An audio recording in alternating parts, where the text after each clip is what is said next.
Imagine lifting a modest, gray-skinned root from cool autumn soil, its surface rough like a forgotten artifact from an old European garden. You brush away the earth, and beneath the unassuming exterior lies a creamy flesh that, when cooked, releases an aroma both subtle and profound, floury like the finest potato, sweet like roasted chestnut, with a delicate trace of celery and parsnip that lingers on the palate. This is no ordinary vegetable.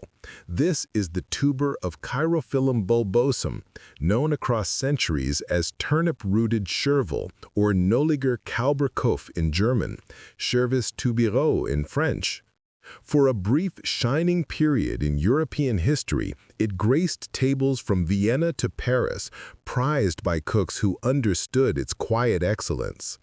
In the markets of 18th and 19th century France and Germany, these roots sold at prices higher than potatoes, valued for a flavor that needed no embellishment.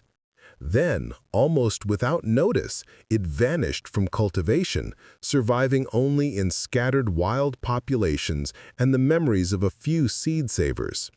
Today, when we search seed catalogs, we find it listed almost as an afterthought.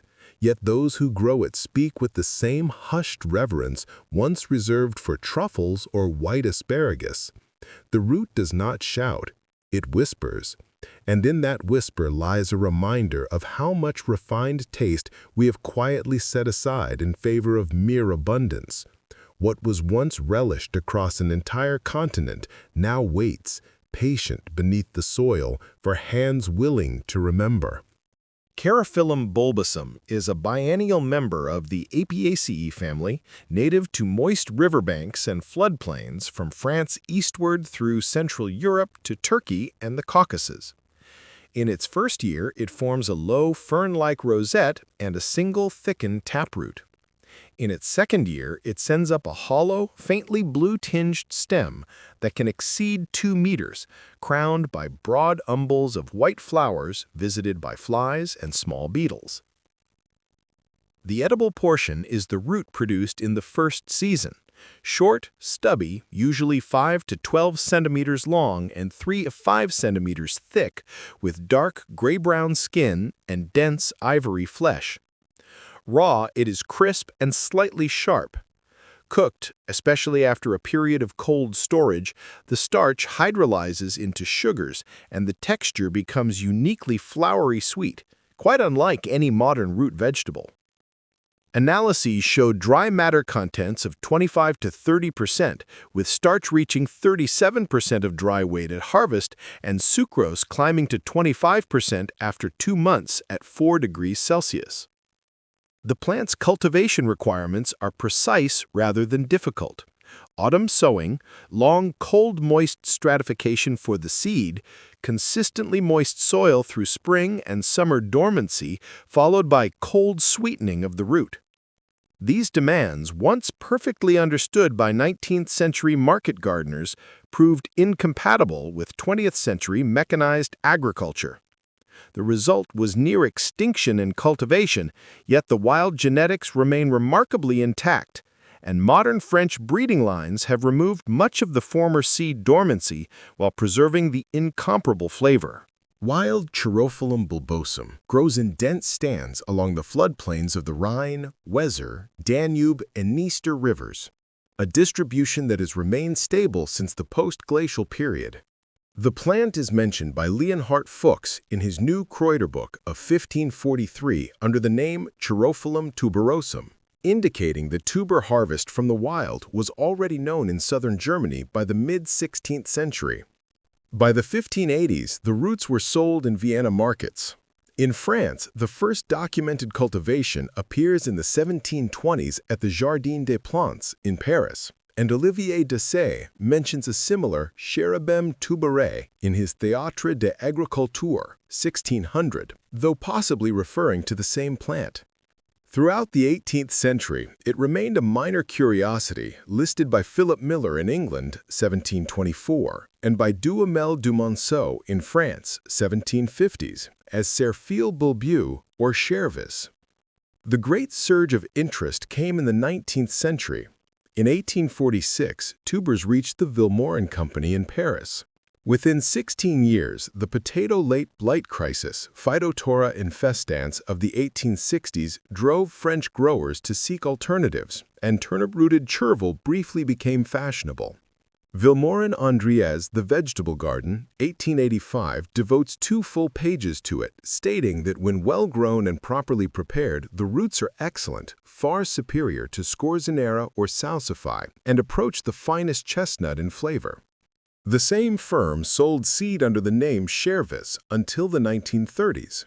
In Germany, it was called Kanolenkelverkraut or Pfarrswurzel, parson's root, and grown in monastery gardens and cottage plots from Bavaria to Prussia. In Austria-Hungary, it appeared regularly in cookbooks of the 1870s-1890s, usually boiled, dressed with butter, and served with game or simply mashed with cream. William Woyce Weaver records that Pennsylvania German immigrants continued growing it into the early 20th century under the name turnip Chervil, preserving seed lines that are now lost elsewhere. Peak European consumption appears to have been 1870-1910, after which it retreated to a handful of villages in the Loire and northern Brittany. The decline was gradual but relentless. First, the seed is recalcitrant. Viability drops sharply once dried, and embryo dormancy requires 10 to 14 weeks of cold, moist conditions.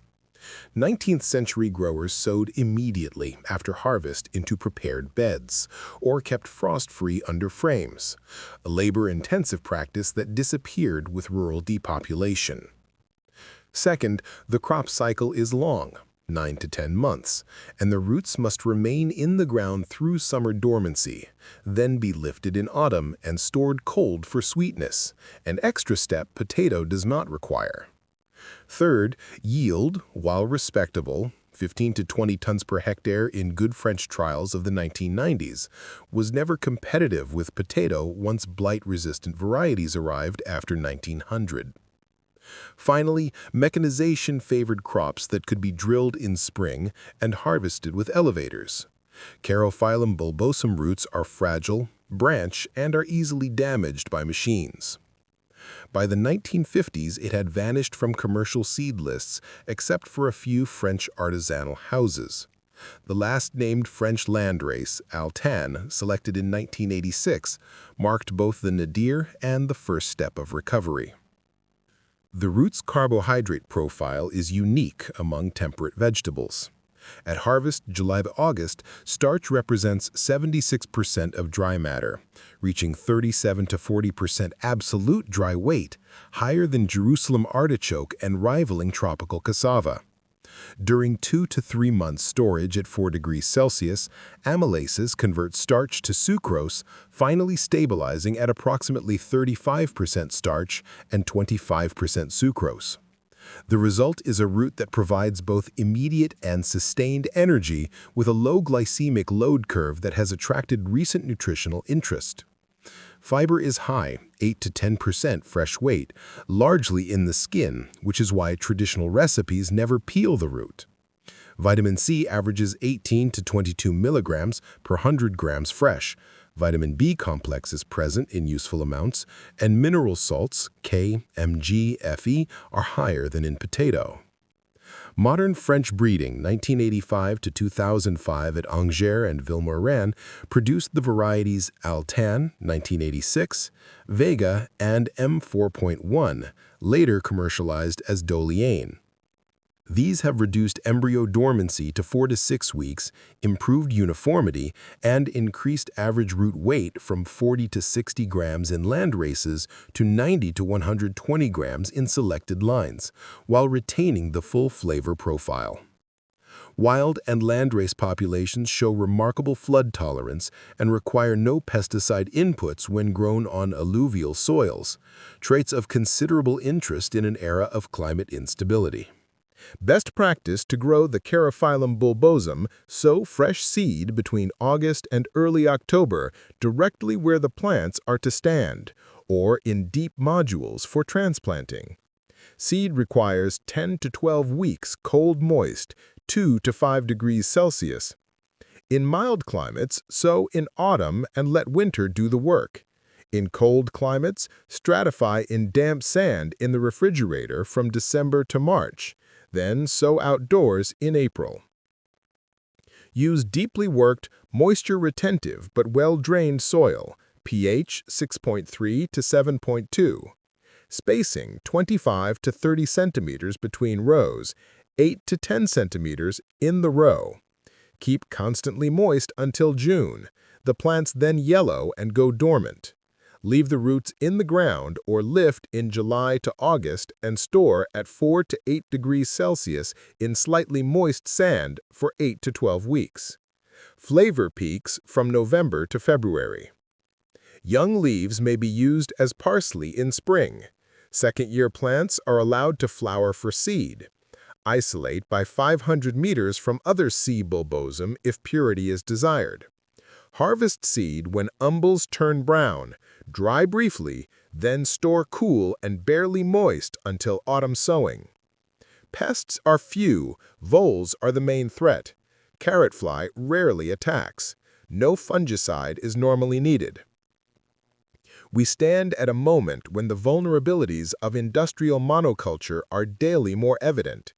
In that context, the quiet persistence of Chaerophyllum bulbosum feels less like nostalgia than like quiet instruction. Here is a crop that asks for moisture and patience rather than chemicals and heat, that stores its own sugars through winter, that carries flavor so refined it once commanded premium prices, and that can still be grown in a corner of almost any garden. It will never feed the world in bulk, but it does not need to. Its gift is subtler, a reminder that excellence can survive neglect, that flavor is a form of resilience, and that some of the finest things nature ever produced still wait, beneath the leaves, for someone willing to listen.